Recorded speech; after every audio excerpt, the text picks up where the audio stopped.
तो हेलो दोस्तों, maths by आकाश के इस यूट्यूब प्लेटफॉर्म पे जो ट्रेंडिंग क्वेश्चन सीरीज चल रही है ना, मतलब मैथ्स बाय आकाश एक यूट्यूब प्लेटफॉर्म है। इस पे most important question class 10th की एक सीरीज चलाई जा रही है, जिसके लिए मैं लगातार आपसे वीडियो डाल रहा हूँ जितना भी मुझे टाइम मिल पा रहा है। फिर तीसरी क्वेश्चन है, वो सर तीसरी वीडियो है ये। इसमें ये बताना चाहूँगा कि परिमेय संख्याओं का पुनर्निर्माण जो आपकी एनसीईआरटी में दिया हुआ है, इसमें प्रूव करना है कि कर्णी दो एक अपरिमेय संख्या है। तो मैं इसके 3 क्वेश्चन कराऊंगा, तीनों टाइप के। आपको एक टाइप का क्वेश्चन आ रहा है आपसे कर्णी, तो एनसीईआरटी में लिखा है prove that root is irrational.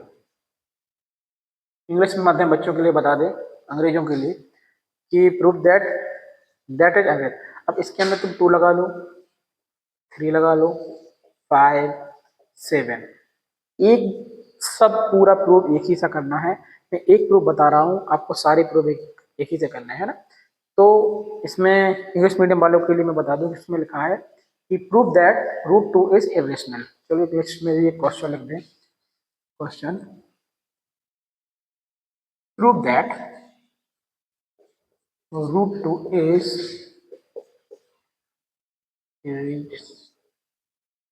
तो मैं हिंदी में लिखूंगा और इंग्लिश में बोलते जाऊंगा कि आपको क्या करना है। तो इसको करने की एक बहुत ही अच्छी टेक्निक है मैथमेटिक्स में। मैथमेटिक्स में किसी भी क्वेश्चन करने की बहुत सी टेक्निक होती है, लेकिन इसको अपन एनसीईआरटी में जो टेक्निक दी है, जो ही तरीका दिया है, उसी तरीके से करेंगे। इसमें जैसे अपन को कहीं भी जाए तो किसी का नाम है मुकेश, तो इसे प्रूव करो कि इसका नाम मुकेश है, तो अपन मान लेंगे कि उसका नाम रमेश है।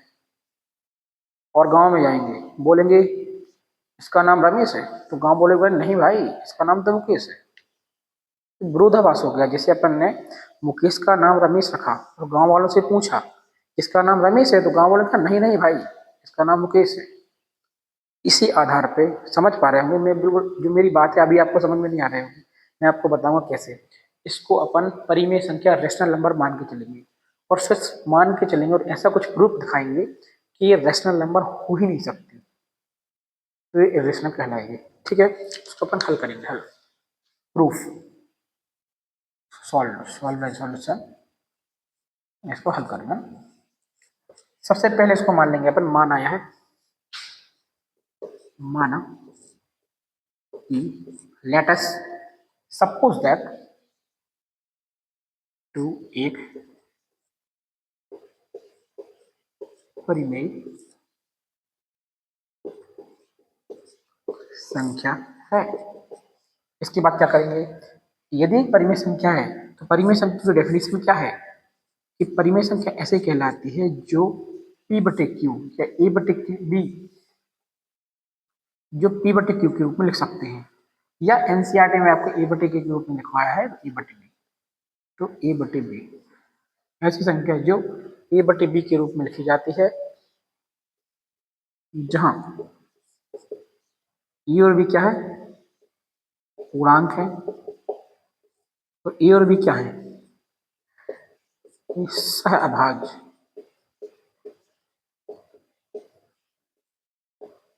सहअभाज्य, इसको अपन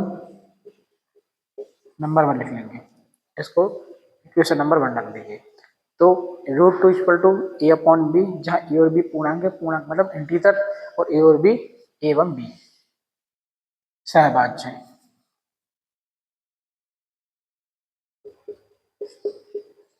सहअभाज्य मतलब वो प्राइम सहभाज्य। सहभाज्य वो कहलाते हैं ऐसे दो संख्याएं जिनका एचसीएफ यदि 1 होता है, जैसे मैं बोलूँ 2 व 3, मैं बोलूँ 2 या 7, इनका एचसीएफ हमेशा 1 रहेगा, तो ऐसी संख्या सहभाज्य कहलाती है। अब इसे कुछ कहना है दोनों पक्षों को बार करने पर, पहले त्रिक गुणा कर दें। त्रिक गुण कर दे तो यहाँ की एक ही वैल्यू निकल आएगी, इक्वल टू आ जाएगा रूट टू टू बी, है ना। अब करेंगे दोनों पक्षों का वर्ग,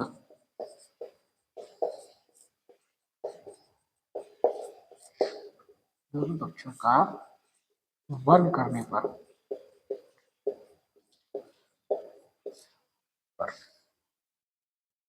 इक्वल टू आ जाएगा A square equal to into B square, क्योंकि रूट टू का स्क्वायर करेंगे टू आ जाएगा, यहाँ समीकरण 2। अब देखना यहाँ two B square equal to क्या हो जाएगा, ए स्क्वायर बाई टू हो जाए ना, ये बी स्क्वायर बराबर ए स्क्वायर बाई टू हो जाएगा, हो जाएगा। अब देखना मजा, ये मजे की बात है, यदि टू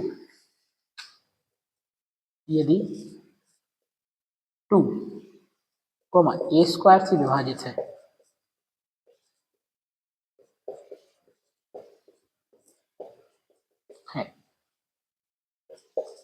तो दो ए से भी विभाजित होगा,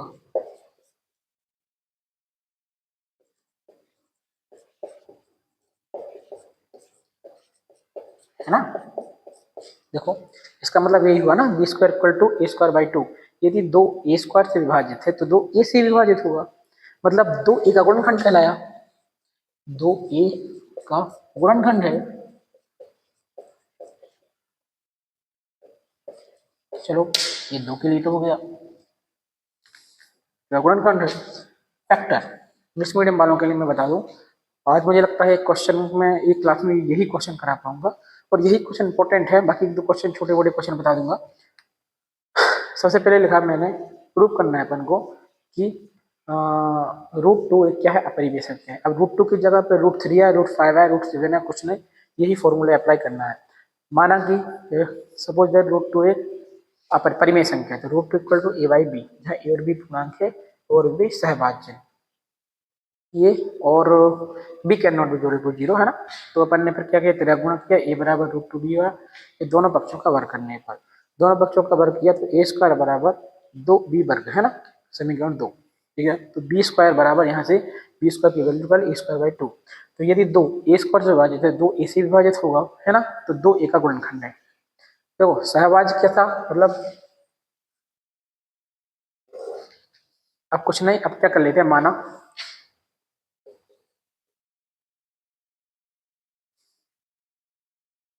ए बराबर दो से, ये कुछ कांस्टेंट मान लिया, मान ले कुछ भी मान सकते हैं कि ए और बी तो क्या है, पूर्णांक है, कुछ भी मान लिया, ये भी ए बराबर दो से, ये इसलिए मान रहे हैं, देखो दो से ही क्यों माना, क्योंकि अपन को ये प्रूव करना है कि ए और बी को प्राइम नहीं है, ए और बी दो को प्राइम नहीं है, तो ये जो अपनी संकल्पना है गलत हो जाएगी, परिमेय संख्या मान लेंगे तो करेंगे तो अपरिमेय संख्या, इसलिए दो से इसलिए को मानते कि दो एक कटने के लिए डिवीजन है, फोर से भी मान सकते हैं, इसको फाइव से भी मान सकते हैं, दो इसलिए मान रहे हैं क्योंकि ये आपके दो दो चल रहा है, तो दो आसानी से कट जाए, ये बराबर दो से, तो समीकरण दो से, दो से, है ना, समझ दो क्या, ये दो से, दो सी का स्क्वायर हो जाएगा equal to two B square, तो फोर सी स्क्वायर बराबर two B square, two C square equal to B square, two square equal to आ जाएगा बी स्क्वायर बाई टू, है ना, आ गया। तो two C square equal to two B square, फिर दो से ये दो दो नहीं चार, एक बार कट गया ना, तो एकदम दो दो दो ना चार, ऐसा है ना, ऐसे कट गया, ये लिखते नहीं है, लिख सकते हैं, कोई प्रॉब्लम नहीं है इसमें। अब इसे इसी हो गया, यदि दो बी स्क्वायर से विभाजित है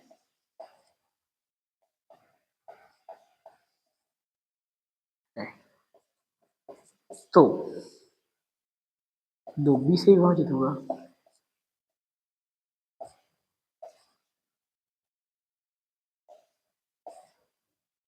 होगा, अतः दो बी का गुणनखंड होगा,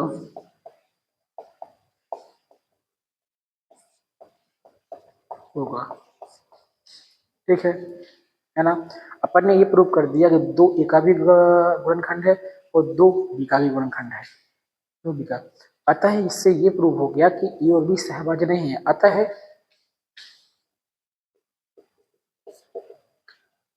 हमारी पूर्व संकल्पना, अतः ये पूरा देखो, लोग रटते हैं, इसको रटना कुछ नहीं है, जो एग्जामिनर है वो देखना चाह रहा है कि आप लिखना कैसा है आपने, मतलब प्रेजेंट अच्छे से किया और जो आपके कॉन्सेप्ट क्लियर है कि नहीं, पूरे के पूरे नंबर देगा आता है। समीकरण 1 से हमारी पूर्व संकल्पना, संकल्पना माने कॉन्सेप्ट, जो कि ए और बी सहभाज्य की थी, ए और बी सहभाज्य होने की थी,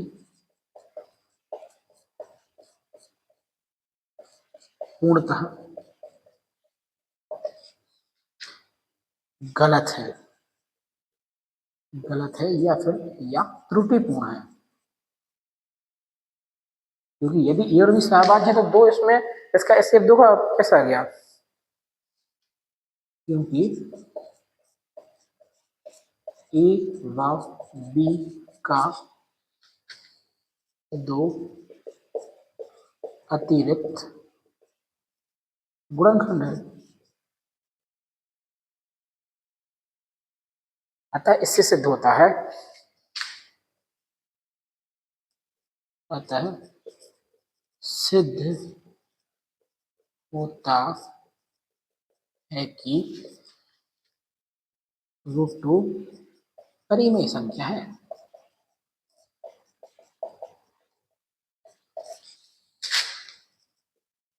आप इसको ऐसा लिख सकते हैं, है ना। मैं इंग्लिश में एक बार बता दूंगा। पहले मैं इसको एक बार और रिवाइज कराऊं कि इसमें क्या होता है।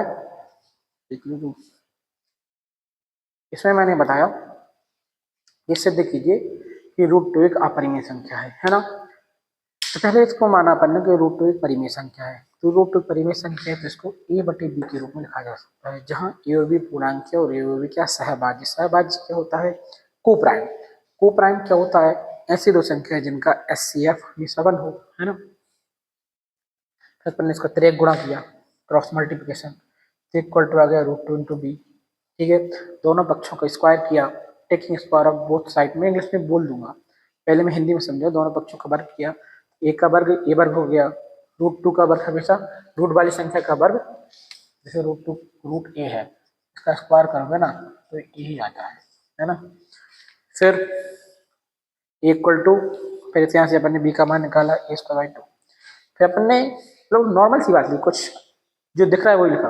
यदि 2a² से डिविजिबल है, विभाजित है, तो 2a से भी विभाजित होगा, तो 2a का गुणनखंड है। ठीक है, फिर अपन ने एक वैल्यू रखी, ए को सपोज किया कि अपन को बी को भी ऐसा दर्शाना था कि बी भी ऐसा है, ए बराबर 2c रखा, तो 4c² हो गया। तो समीकरण 2 से ए की जगह 2c रखा, 4c² हो गया, 2b², तो चल ही रहा था, है ना, 2b²।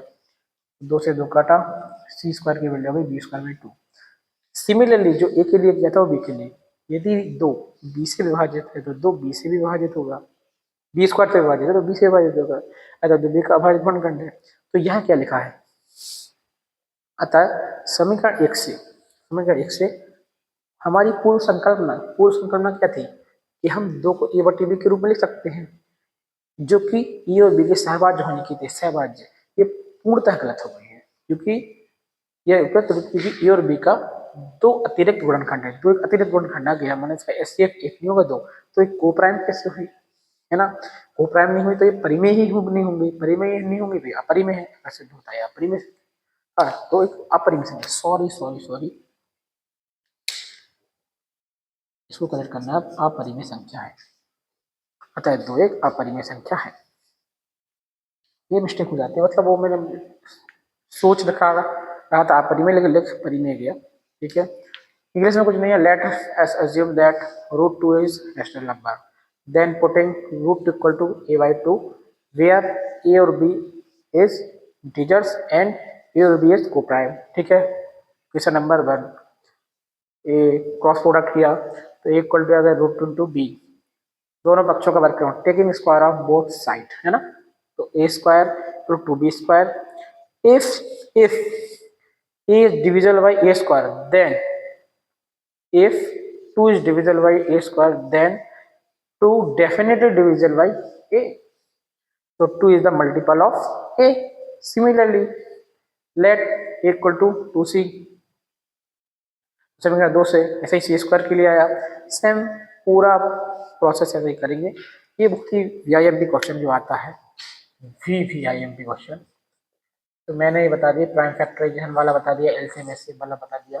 बाकी इस चैप्टर 1 में ऐसा कुछ खास है नहीं है, तो कुछ एक दो क्वेश्चन और करा देता हूँ जिससे आपकी तसल्ली हो जाए। मैंने ये अपने तो 3 वीडियो देखे हैं ना, ये अभाज्य संख्या वाली है ना, ये 3 वीडियो में पूरा आपके 2 नंबर और 5 नंबर करीब हो रहे हैं, कंप्लीट हो रहे हैं, क्योंकि इसमें कुछ एमसीक्यूज आप पे आएंगे, ये क्वेश्चन आएगा, सीधे क्वेश्चन आएगा। इसकी जगह पे यदि √5 आ गया, √5 आ गया तो सब जगह √5 ही कर देना है, 5 √5 है ना, टू √5 हो जाएगा, 5 हर जगह 5 हो जाएगा। पूरे क्वेश्चन में 5 को रिपीट कर दीजिए, 5 2 की जगह 5 कर दीजिए, बस ऐसा करना है। यहाँ भी 5 से रखेंगे तो 5c, तो 25c² हो जाएगा, तो ये 5 फिर 5 आएगा और ये 5, पूरा क्वेश्चन 5 से ही बदल जाएगा, 5 5 आएगा ना, ये 5 हो जाएगा और ये 5 हो जाएगा। ऐसे 7 के लिए क्या आएगा, पूरा 7 से रिप्लेस हो जाएगा। चलिए इस क्वेश्चन के बाद एक और क्वेश्चन आता है जो कि लास्ट टाइम आया था,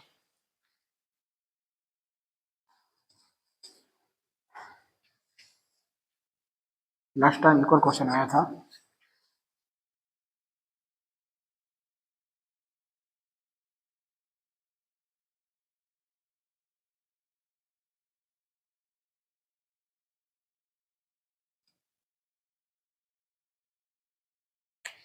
देखता हूँ मेरे पास कुछ क्वेश्चन पेपर,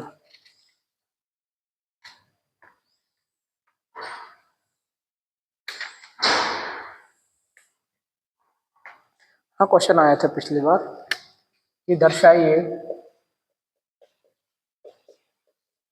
7√5 एक अपरिमेय संख्या। ये बहुत ईजी है,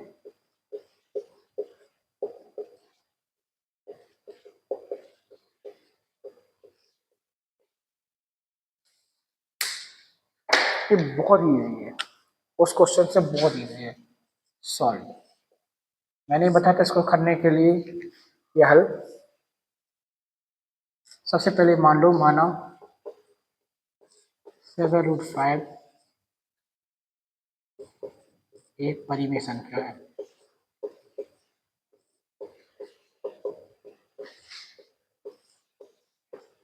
ठीक है, माना 7√5 सपरिमेय संख्या है, तो क्या होगा,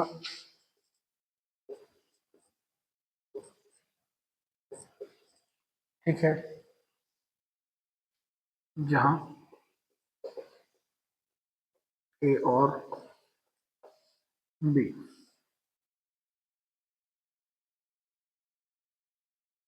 सहभाज्य एवं पूर्णांक है, इसको नंबर इक्वेशन नंबर 1 में दे सकते हैं पढ़ना। अब क्या करेंगे अपन, √5 को इसी तरफ रहेंगे, यहाँ लिख देंगे a/7b, ठीक है, a/7b हो जाएगा।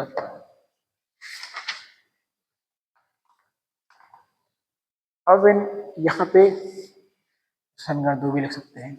अब लिखा यहाँ सेम लिखेंगे ऐसे ही जो कि बुक में लिखा, एनसीईआरटी में सीधे सीधे लिखवा देता हूँ कुछ, यहाँ लिखेंगे चूंकि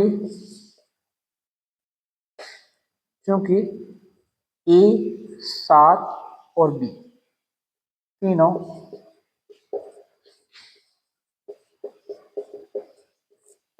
पूर्णांक हैं, तीनों पूर्णांक हैं, इसी कारण a/7b में, चलो, एक परिमेय संख्या है, लेकिन टाइम कितना होगा इस वीडियो को, लेकिन समीकरण 2 से स्पष्ट है कि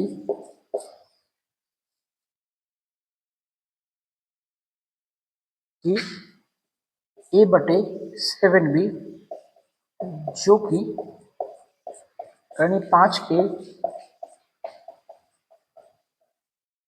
बराबर है एक अपरिमेय संख्या है।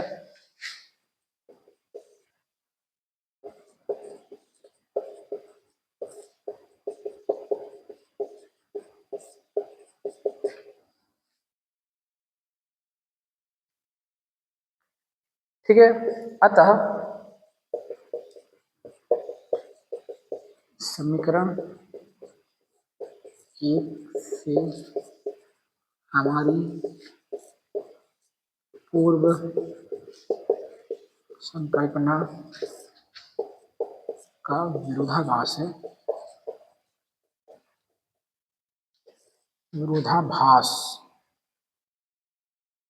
है। ठीक है, तब इसी प्रकार सिद्ध हुआ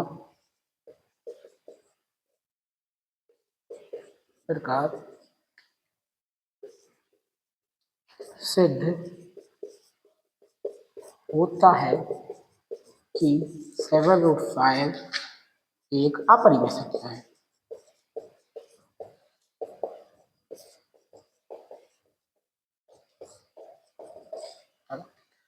इतना सा लिखना है और आपको पूरे मार्क्स मिलेंगे आपको, है ना।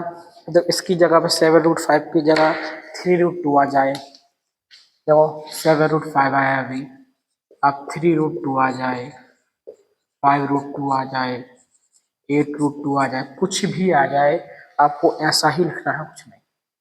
माना 7√5 को अपन ने क्या मान लिया, परिमेय संख्या है। परिमेय संख्या तो क्या किया अपन ने, ये जो परिमेय वाली संख्या है एक तरफ का लिस्ट प्रतिबिंब कर दो दिया। अब देखो ए बी सी तीनों पूर्णांक है, इसी का ये बड़ी परिमेय संख्या है, उसकी बात है ना।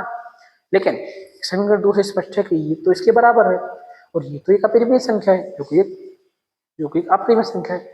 अतः समीकरण 1 से हमारी पूर्व संकल्पना का विरोधाभास होता है। जब ये अपरिमेय संख्या के बराबर है तो ये परिमेय संख्या कैसे हुई, है ना। तो इसी प्रकार समीकरण 1 से सिद्ध होता है कि 7√5 एक अपरिमेय संख्या है। इसका एक पैटर्न और मैं बता देता हूं जो कि इम्पोर्टेंट नहीं है, बाकी एग्जाम में आता है। बाकी चैप्टर नंबर 1 जो कि वास्तविक संख्या है वो आज खत्म होता है।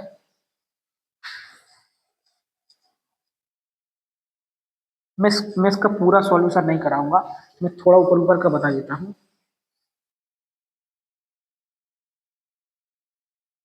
आता दर्शाइए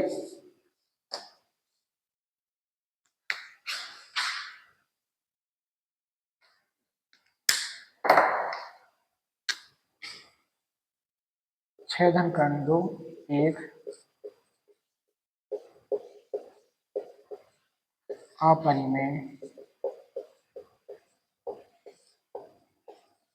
संख्या है। दर्शाइए छेदन करने दो एक अपरिमेय संख्या है। तो कुछ नहीं करना है, सेम उसी प्रकार से मैं पूरे लिखूंगा नहीं। माना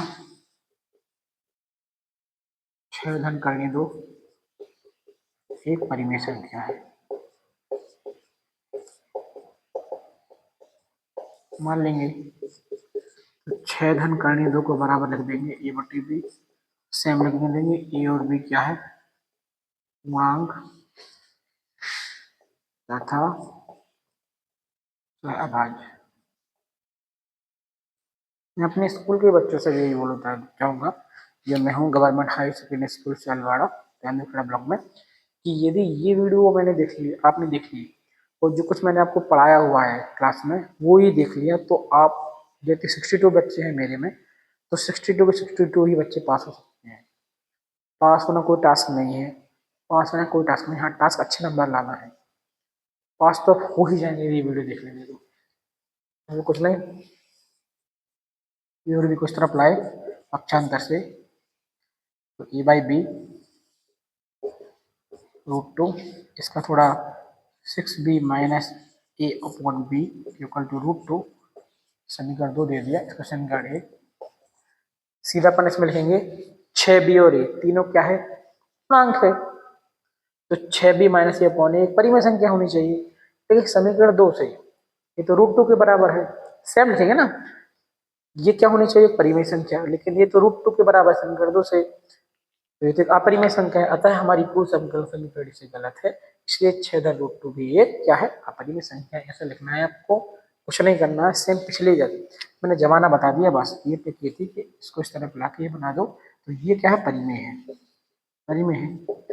देखिए समीकरण दूसरी तो √2 के बराबर है, √2 तो क्या है, अपन लिख रखा है कि √2 क्या है, वर्णी दो अपरिमेय है, तो परिमेय तो अपरिमेय के बराबर कैसे होगी, मतलब अपन ने मान के गलत चल रहा है ना अपन, इसी प्रकार से अपरिमेय संख्या है। तो इसी साथ साथियों वास्तविक संख्याओं का एक चैप्टर खत्म होता है। 3 वीडियो मैंने डाले इसमें, आप तीनों को तीनों वीडियो देखिए, बहुत ज़्यादा शेयर कीजिए। दमोह जिले के प्रत्येक स्कूल के प्रत्येक बच्चे तक ये वीडियो भी पहुंच गया और उसने अच्छे से देख लिया, तो मुझे नहीं लगता है कि दमोह जिले का रिजल्ट कभी भी बेकार आ सकता है। और दमोह जिले के पूरे एमपी का रिजल्ट ही अच्छा है, मैं तो कहता हूँ।